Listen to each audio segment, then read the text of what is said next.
कट्टर मुस्लिम परिवार में पैदा हुए और हमेशा बात बड़े कांटे की नाप तोल के करते हैं, फिर चाहे वो मुसलमान के हित की और अहित की हो या हिंदू के हित की अहित की हो। मतलब हिंदू और मुसलमान की जो कौमें हैं वो आप पे घुड़सवारी नहीं कर पा रही हैं। बहुत गहरी बात कही आपने। इसकी कोई वजह पीछे से? कोशिश बहुत करते हैं जो ये कट्टरपंथी लोग हैं ना, कि मेरी घुड़सवारी की कोशिश करने की, मेरे ऊपर घुड़सवारी करने की कोशिश बहुत करते हैं कि मैं उनके ट्रैक पर चलूं, उनके ट्रैक पर चलूं। वो जो कट्टरपंथ की शिक्षा दे रहे, चाहे उधर वाले चाहे इधर वाले, दोनों। लेकिन मैं अपनी पीठ उनके कट्टरपंथ की घुड़सवारी करने नहीं दे सकता, ना ही दे रहा हूं, ना ही दूंगा। मैं उनके रास्ते पर नहीं चलूंगा।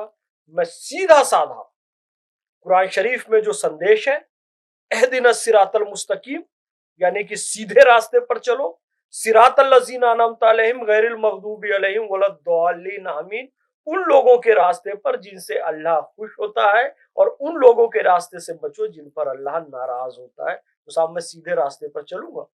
संस्कृत में कहा, महाभारत में, महाजनो ये न गता सा पंथा, महापुरुषों के दिखाए हुए मार्ग पर चलो, जिन पर भगवान की कृपा होती है, और जिनका अजाब, जिनका क्रोध भगवान पर होता है, उनके रास्ते से बचो। तो कोई कट्टरपंथी मेरे पीठ पर कैसे सवार कर सकता है? ना कोई हिंदू कट्टरपंथी ना मेरे सर पे सवार हो सकता, ना कोई मुस्लिम कट्टरपंथी मेरे सर पर सवार हो सकता। सवार कोई हो सकता है तो ये मोहम्मद फैज खान अपने सर्वधर्म संभाव का भाव लेकर, अपने एकता का भाव लेकर, अपने भाईचारे का भाव लेकर, अपने अमन शांति का भाव लेकर मैं उनके सर पर सवार हो जाऊंगा। और एक न एक दिन इंशाअल्लाह इस धरती से ये कट्टरता समाप्त होगी, नफरत, दंगा, आतंकवाद समाप्त होगा।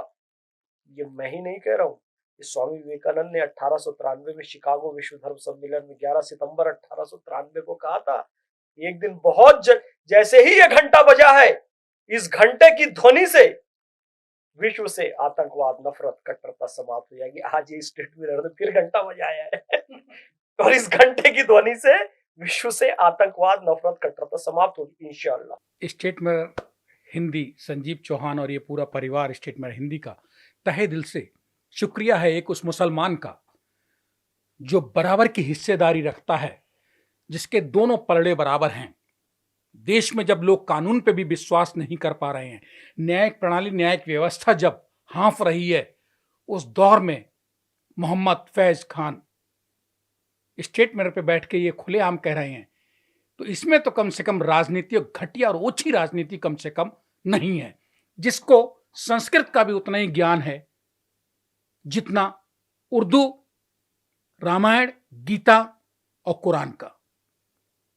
बहुत मुसलमान मिले, लेकिन भीड़ में फैज खान, मोहम्मद फैज खान नहीं मिले। आप खुल के बताओ कि बचपन में शिक्षक माता पिता का एक बच्चा जिसका जन्म 1980 में हुआ और वो सरस्वती शिशु मंदिर में कैसे पहुंचा? क्यों? मुसलमान को जो धार्मिक कट्टरपंथी कहते हैं, उसके लिए तो मदरसा, मस्जिद, कुरान, इसके अलावा कुछ था ही नहीं। सरस्वती शिशु मंदिर में, ये तो गजब हो गया कि आपके माँ बाप मुसलमान नहीं थे और मुसलमान पैदा करके चले गए, दुनिया जहान से पर्दा कर गए। देखिए, ये अल्लाह का बहुत बड़ा एहसान है। आपको स्पिरिचुअल तरीके से, आध्यात्मिक तरीके से भी बताऊंगा, रूहानी तरीके से भी बताऊंगा, और दुनियावी तरीके से भी बताऊंगा। दुनियावी तरीके से आप ये सोचिए, सच्चर कमेटी की रिपोर्ट आती है, सच्चर कमेटी की रिपोर्ट ये कहती है कि भारत में मुसलमान शिक्षा में सबसे पीछे हैं। Second largest population of India, शिक्षा में सबसे पीछे मुस्लिम। और मेरा सौभाग्य देखिए, अल्लाह मुझे जिस घर में भेजता है, जिस माता पिता की संतान बनाकर भेजता है, दोनों शिक्षक, दोनों सरकारी नौकरी पे, पूरी कौम शिक्षा में सबसे पीछे। और मैं भाग्यशाली कि ऐसे मुस्लिम माता पिता के घर में जन्म ले रहा हूं जो कि दोनों शिक्षक हैं। पहला तो ये सौभाग्य, पहला तो ये प्रारब्ध, पहला तो ये अल्लाह का बहुत बड़ा एहसान और रहम है मेरे ऊपर। फिर उन्होंने शिशु मंदिर में मुझे प्रवेश दिलाया। तो शिशु मंदिर में बच्चे बैठे, प्रार्थना चालू हुई, अस्तो माँ सदगमया तमसो माँ ज्योतिर्गमया मृत्यु और महामृतम गमया। तो सारे छोटे छोटे बच्चे बैठे, वो भी पढ़, मतलब उधर दीदी बोल रही है। शिशु मंदिर में हमारे यहाँ मैडम सर का कंसेप्ट नहीं है, दीदी का कंसेप्ट है। बॉयज गर्ल्स का कंसेप्ट नहीं होता है, भैया और बहनें होते हैं। तो दीदी उधर बोल रही है अस्तोमा सद्गमया, सब बच्चे बोल रहे हैं, फैज खान भी बोल रहे हैं अस्तोमा सद्गमया, तमसो मा ज्योतिर्गमया, मृत्योर्मा अमृतम गमया। बस वो मंत्र लग गया वेद का, और बस हम असत्य से सत्य की ओर, अंधकार से प्रकाश की ओर, मृत्यु से अमृत की ओर चले। और जब आगे बढ़े, मदरसे में भी गए, तो पता चला कि ये ज्ञान किसी जाति, समुदाय, संप्रदाय, वर्ग विशेष का नहीं था। इस्लाम भी यही कह रहा है, गुरु ग्रंथ साहब भी यही कह रहा है, ईसा मसीह का भी यही संदेश है। कौन ये कहता है कि मृत्यु से अमृत से मृत्यु की ओर आ जाओ, तुम प्रकाश से अंधकार की ओर आ जाओ, तुम सत्य से असत्य की ओर आ जाओ? कोई नहीं कहता है। भाई जब हम बड़े हुए, जब हमने इमाम हुसैन की कहानियां पढ़ी, उनका त्याग बलिदान पढ़ा, तो पता चला कि वो भी तो सत्य के लिए लड़ाई कर रहे थे, असत्य के खिलाफ खड़े हुए थे। हक खड़ा हुआ है नाहक के खिलाफ। गुरु ग्रंथ साहब ने भी यही कहा, अव्वल अल्लाह नूर उपाया।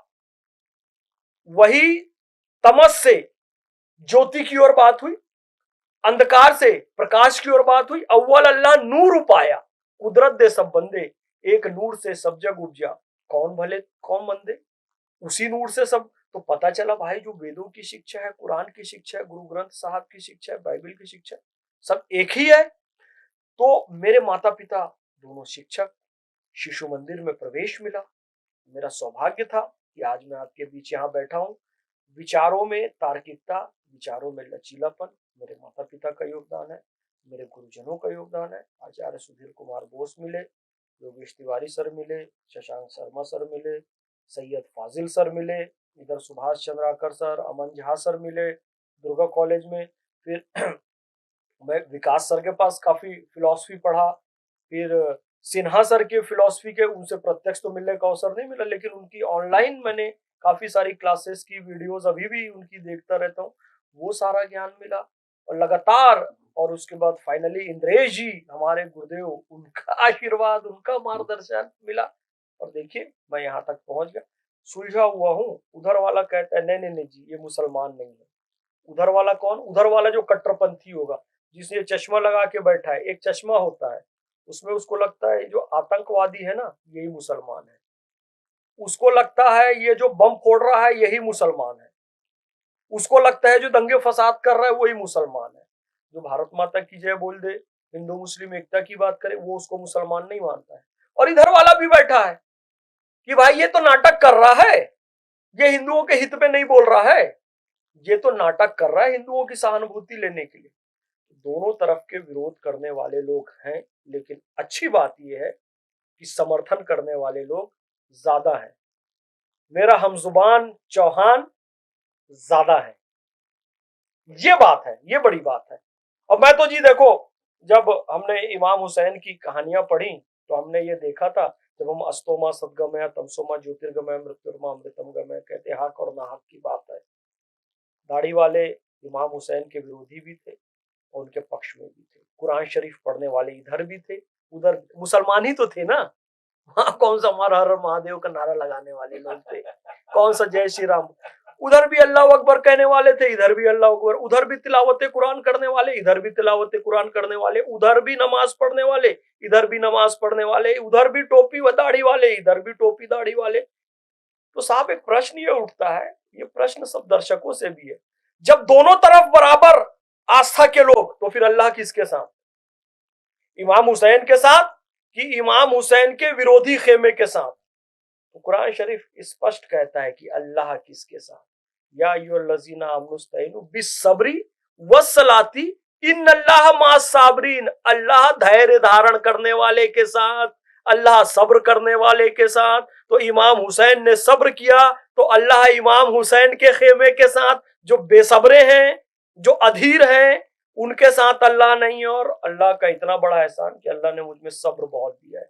इधर वाले भी गाली बके, उधर वाले भी गाली बके, लेकिन मैं सब्र से काम लेता हूँ।